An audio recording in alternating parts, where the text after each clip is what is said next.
Source of inspiration. Sharing the journey of discovery. PSNA College of Engineering and Technology. மின் இணைப்புகளுக்கான smart meter டெண்டரை ரத்து செய்ய தமிழக அரசு முடிவு செய்திருக்கிறது. அண்மை செய்தியாக பார்த்து வருகிறோம். ரூபாய் 20,000 கோடி மதிப்பிலான ஸ்மார்ட் மீட்டர் டெண்டரை ரத்து செய்ய தமிழக அரசு முடிவு செய்திருக்கிறது. மேலும் தகவலை செய்தியாளர் தாயுமானவன் வழங்க கேட்கலாம். தாயுமானவன் வணக்கம். இது குறித்து அரசு தரப்பில் என்ன விளக்கம் அளிக்கப்பட்டிருக்கு? முழு தகவலையும் சொல்லுங்க.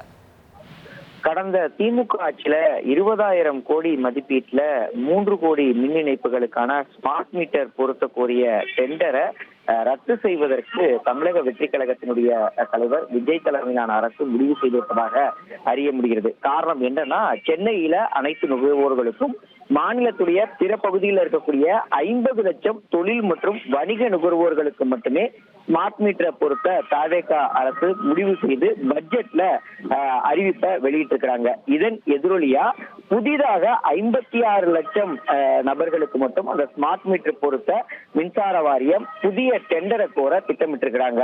மேலும் தமிழகம் முழுவதும் இருக்கக்கூடிய அரசு அலுவலகங்கள், உள்ளாட்சி அமைப்புகள்ல 1.25 லட்சம் ஸ்மார்ட் மீட்டர்களை மத்திய அரசுடைய மறுசீரமைக்கப்பட்ட மின் விநியோக திட்டத்தின் கீழே இந்த ஸ்மார்ட் மீட்டரை பொறுத்த மின்சார வாரியம் முடிவு செய்திருக்கிறாங்க.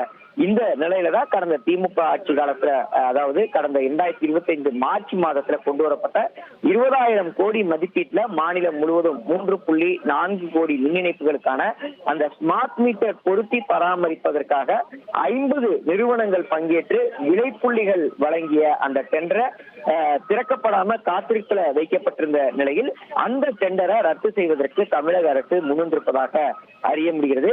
இதன் மூலமாக அந்த டெண்டரை ரத்து செய்துவிட்டு புதிதாக டெண்டரை கோருவதற்கு தமிழக அரசு முன்வந்திருப்பதாக தகவல்கள் இருக்கிறது. காரணம் என்னன்னா, 3 கோடி இணைப்புகளுக்கு பதிலாக குறைந்த அளவிலான 56 லட்சம் என்ற அளவுல தான் அந்த ஸ்மார்ட் மீட்டரை முதற்கட்டமா பொறுத்த திட்டமிட்டிருப்பதால அந்த ஸ்மார்ட் மீட்டர்களுக்காக மட்டும் புதிய டெண்டரை கோருவதற்கு அரசு திட்டமிட்டிருப்பதா தகவல் என்பது வெளியிடப்பட்டிருக்கிறது. குறிப்பா இந்த ஸ்மார்ட் மீட்டரோட தேவை எந்த அளவுக்கு அதிகரித்திருக்கு அப்படின்னு பார்த்தோம்னா, அண்மை காலமாக மின்சார வாரியத்துல மின்சார பயன்பாட்டு என்பது கணக்கீடு செய்யும் போது கூடுதலான மின் கட்டணம் வசூலிக்கப்படுவதாக நுகர்வோர்கள் தொடர்ச்சியாக குற்றச்சாட்டை முன்வைக்கிறாங்க. இப்படிப்பட்ட நிலையில இந்த ஸ்மார்ட் மீட்டருடைய தேவை என்பது அதிகரித்திருக்கிறது. குறிப்பாக தமிழகத்தில் இருக்கக்கூடிய வீடுகள்ல அந்த மீட்டர்ல பதிவாகக்கூடிய மின் பயன்பாட்டை மின்வாரிய பணியாளர்கள் நேரில் சென்று கணக்கெடுக்கிறாங்க. சில நேரங்கள்ல நேரில் செல்லாமல் கணக்கெடுப்பதால நுகர்வோர்களுக்கு அதிக மின் கட்டணம் வசூலிக்கப்படுவதாக குற்றச்சாட்டு இருக்கிறது. ஆள் இல்லாம அதை கணக்கெடுக்கிறதுதான் இந்த ஸ்மார்ட் மீட்டர் திட்டத்தை செயல்படுத்துவதற்கு மின்சார வாரியம் முடிவு செய்திருந்தாங்க. தொலைத்தொடர்பு வசதியை ஏற்படுத்தி அலுவலக சர்வரோடு இணைக்கப்பட்டு மின் பயன்பாட்டு கணக்கிட செய்ய வேண்டிய தேதி வந்ததும் தானாகவே நுகர்வோர்களுக்கு அந்த மின் கணக்கீட்டை எடுத்துக்கொண்டு நுகர்வோர் மொபைல் எண்ணுக்கு இந்த SMS அனுப்பக்கூடிய அந்த திட்டத்தை கொண்டு வரக்கூடிய பணிகள் தான் மேற்கொள்ளப்பட்டு வருகிறது.